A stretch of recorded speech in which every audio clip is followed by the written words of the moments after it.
Thank you for subscribing to our channel. Today is Friday, April 23, 2021. Fox report. Top colleges see surges in applications during coronavirus pandemic.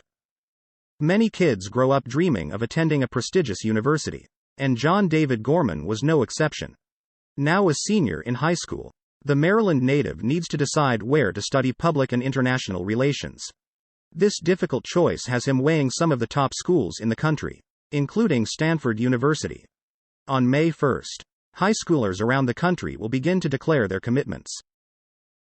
Deutsche Welle report: Ever Given still stranded in Suez waters amid legal fracas. The Suez Canal Authority, SCA, wants $916 million, €761 million, recompense for last month's six-day snarl of world shipping, but on Friday the insurer of the Egyptian impounded Ever Given said it had filed an appeal and again implied costs were exaggerated. London-based maritime insurer UKP&I called for a fair and swift resolution of the SCA's claim to enable the vessel to continue on her intended voyage and the crew to leave Egypt.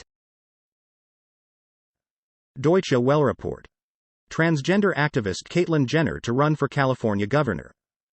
Reality TV personality and transgender activist Caitlyn Jenner said on Friday that she had filed paperwork to run for governor of California. "I'm in," Jenner said in a statement posted to Twitter. The 71-year-old former athlete is just one of several Republicans who have announced plans to challenge incumbent Democrat Governor Gavin Newsom, who is facing a backlash over his handling of the coronavirus pandemic. Jenner said she was. CNN report. Jailed Kremlin critic Alexei Navalny ends hunger strike. Jailed Kremlin critic Alexei Navalny said Friday that he is ending his weeks-long hunger strike, following a warning from doctors close to him that he was close to death. Navalny had been on hunger strike since March 31, demanding proper medical care, and to be examined by an independent doctor, something his team claims he was unable to get in the penal colony in Pokrov. In an Instagram message announcing his decision on Friday, Navalny cited 2 checks by civilian doctors as proof that lobbying from his supporters helped him secure independent medical examination.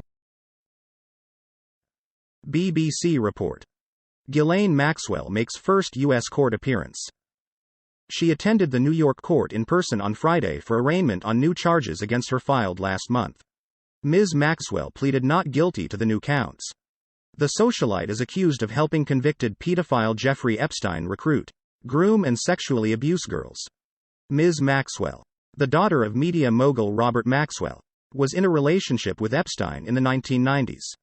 She allegedly introduced him to wealthy and powerful figures including Prince Andrew of the British royal family and Bill Clinton. Fox report.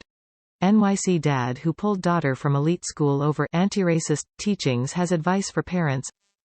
A New York City father who pulled his daughter out of the Burley School after 7 years has advice for other parents who may have objections to what their children are learning in school.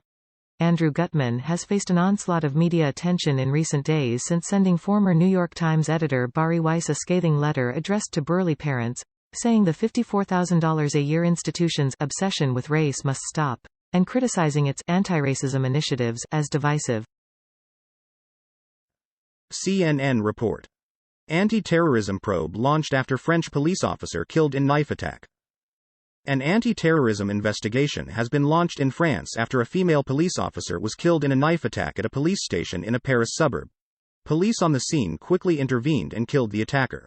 Prime Minister Jean Castex told journalists on Friday, referring to the incident in Rambouillet as a terrorist attack. Castex said that our determination to fight terrorism in all its shape is unbroken, more than ever.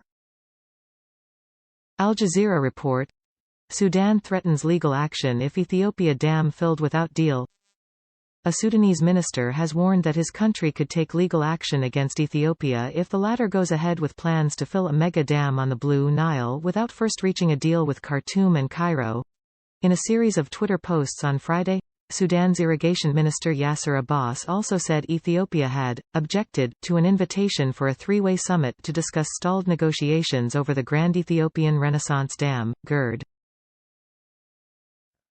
BBC report. Coronavirus.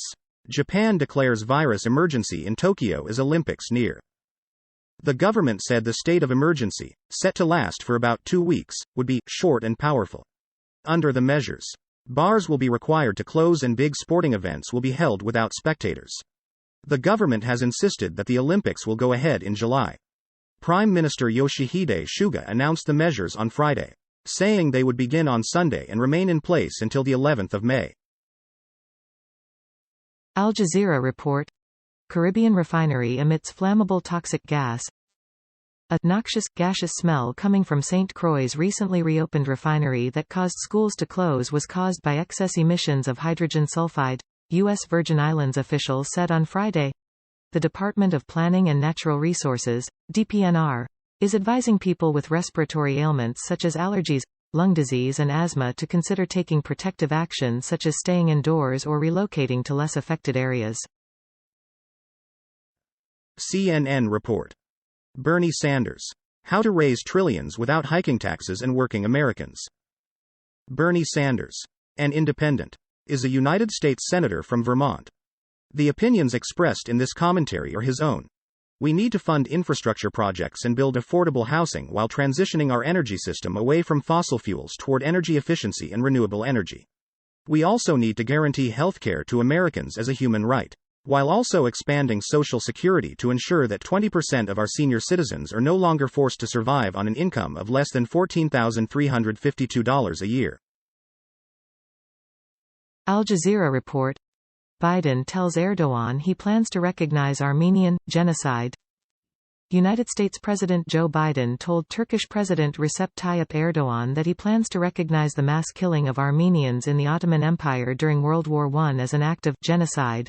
Bloomberg and the Reuters news agencies reported Friday, citing people familiar with the call between the leaders. The two spoke Friday for the first time since Biden became president in January, a day before Biden's expected remarks designating the killings as genocide, an action that will further strain already fraught ties between the U.S. and Turkey. Fox report: Missing Indonesian submarine. U.S. Australia help search for 53 crew members running low on oxygen.